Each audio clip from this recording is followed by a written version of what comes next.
ଏ ସଞ୍ଜୟର ମୃତ୍ୟୁ ନାହିଁ, ତାକୁ ଟୋଟାଲି ମାରି ଦେଇଛନ୍ତି ତାଙ୍କ ସ୍ତ୍ରୀ।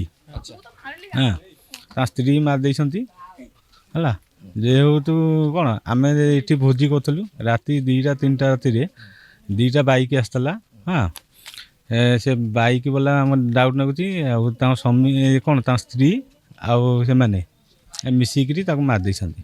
ଆଚ୍ଛା, ସେମାନେ କ'ଣ ଭଡ଼ା ରହୁଥିଲେ? ଆପଣ ଯୋଉ କଥା କହୁଛନ୍ତି, ଯୋଉ ଲୋକଟିର ମୃତ୍ୟୁବରଣ ହେଇଛି, ହଁ, ସେ ଭଡ଼ା ରହୁଥିଲେ। କେତେ ବର୍ଷ ହେଲା ଭଡ଼ା ରହିଲେଣି? ମିନିମମ୍ ବର୍ଷେ ପାଖାପାଖି। ସେ ଲୋକଟି କ'ଣ କାମ କରୁଥିଲା? ଆମର ସିକ୍ୟୁରିଟି ଏଜେନ୍ସିରେ ସୁପରଭାଇଜର ଥିଲା। ଆଚ୍ଛା, ତାଙ୍କ ସ୍ତ୍ରୀଙ୍କର ହାବଭାବ କେମିତି ଆପଣ ଜାଣନ୍ତି? ନାଇଁ, ଭଲ ନାହିଁ। ସ୍ତ୍ରୀ କାହିଁକି ମାରିଦେବେ ବୋଲି ଆପଣ ଭାବୁଛନ୍ତି? ତାଙ୍କର ପରକୀୟା ପତି ସକାଶେ ମାରିଛନ୍ତି।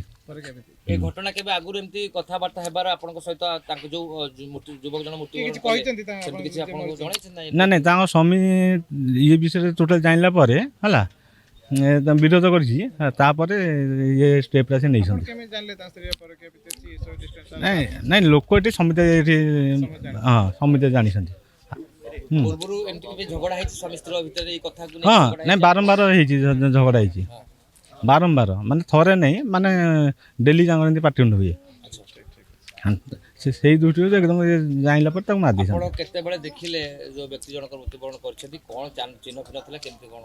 ବେକରେ ଗୋଟେ ଦାଗଟା ଅଛି, ଏଇଠି ଗୋଟେ ଦାଗଟା ଅଛି କିନ୍ତୁ ସିଭିୟର।